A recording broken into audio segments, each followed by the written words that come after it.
السلام علیکم.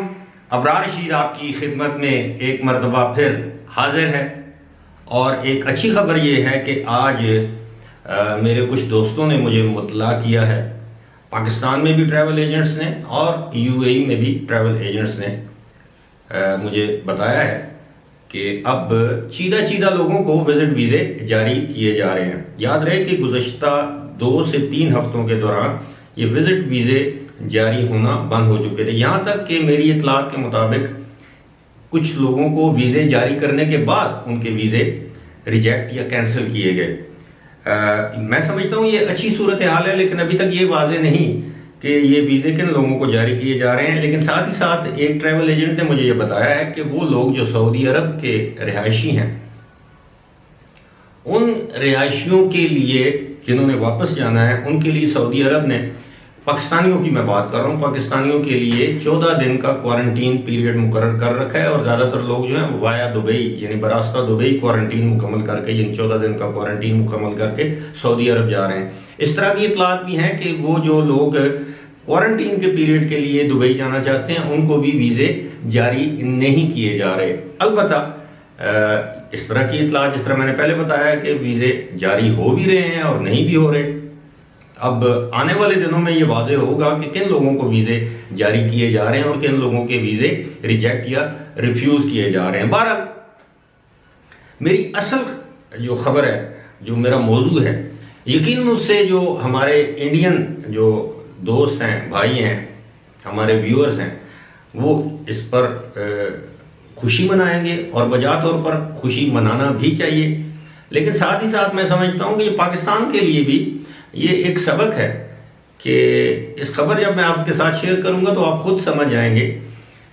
بتایا یہ جا رہا ہے سرکاری سطح پر کہ انڈیا اور یو اے ای کے مابین، یعنی دونوں ملکوں کے مابین جو تجارت ہے، 2 طرفہ تجارت ہے، آئندہ 5 سال میں وہ 422 ارب درہم سے زیادہ تجاوز کر جائے گی، جو کہ امریکی ڈالرز میں یہ رقم بنتی ہے 115 ارب ڈالر.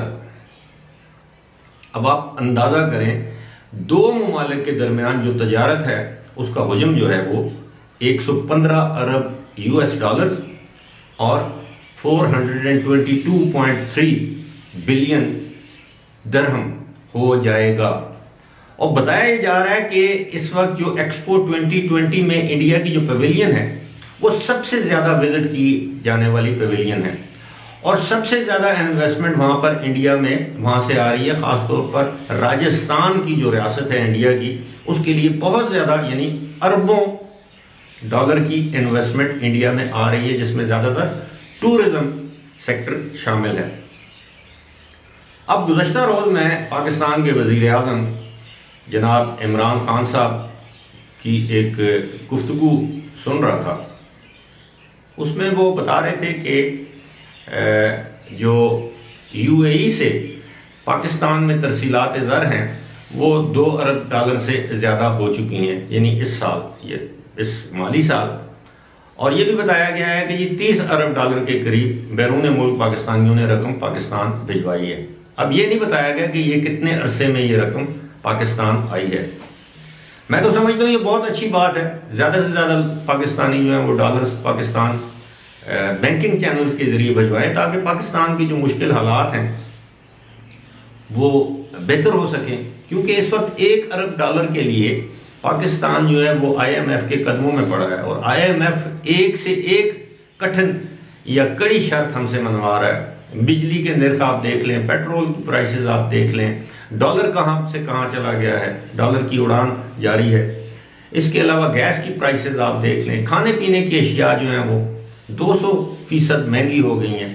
اور میں گزارش کروں گا اپنے ان دوست احباب سے جو بیرون ملک مقیم ہیں، وہ اپنے گھر فون کر کے پوچھا کریں ہفتے میں 1 مرتبہ کہ جناب گھر والوں سے کہ کیا صورتحال ہے، دال کے کیا نرخ ہیں، گھی کے کیا نرخ ہیں، چینی کے کیا نرخ ہیں، اور آٹا دستیاب ہے یا نہیں ہے، اس کی کیا قیمت ہے، ٹماٹر آج کس بھاؤ بک رہے ہیں، آلو، پیاز، یہ جو بنیادی چیزیں ہیں میں کوئی لمبی چوڑی فہرست آپ کے سامنے پیش نہیں کرنا چاہتا۔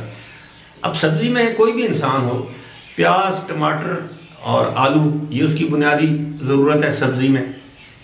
اب کھانے میں ظاہر ہے آٹا، چینی، گھی، چاول، دالیں یہ، لیکن قیمتیں ہیں کہ وہ آسمان کو چھو رہی ہیں اور عام لوگ جو ہیں وہ اس کو افورڈ نہیں کر رہے۔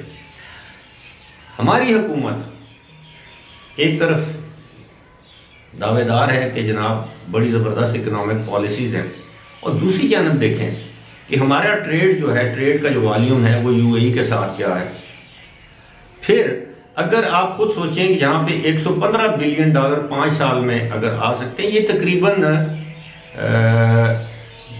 22-23 بلین ڈالر، 22-23 ارب ڈالر سالانہ بنتا ہے۔ اب اگر یہ دو ممالک کے درمیان یہ مابین تجارت ہوگی تو ظاہر ہے وہ ایک دوسرے کا خیال بھی رکھیں گے۔ اب اگر پاکستان کی تجارت کا حجم UAE کے ساتھ اگر سال کا 1 یا 2 ارب ڈالر ہے تو پھر پاکستان کی حیثیت بھی اسی حساب سے کم ہوگی۔ ہم لوگ اس بات پہ خوش ہو جاتے ہیں کہ یہ ہمارے ورکرز جو ہیں وہ باہر جائیں، باہر سے وہاں سے پیسہ بھیجیں گے۔ ہم لانگ ٹرم پلاننگ نہیں کرتے کہ جناب ہم UAE کے ساتھ تجارتی معاہدے کیوں نہیں کرتے۔ بہت سی ایسی چیزیں ہیں جو پہلے UAE پاکستان سے خریدتا تھا، اب وہ بھارت سے خرید رہا ہے۔ ممکن ہے وہاں سے اس کو سستی اشیاء مل رہی ہوں، ممکن ہے وہاں سے زیادہ معیاری اشیاء مل رہی ہوں۔ اس چیز کا چونکہ میں کوئی معاشی ماہر تو ہوں نہیں، میں تو موٹی موٹی بات کروں گا جو آپ کی سمجھ میں آئے، جو میری سمجھ میں آئے۔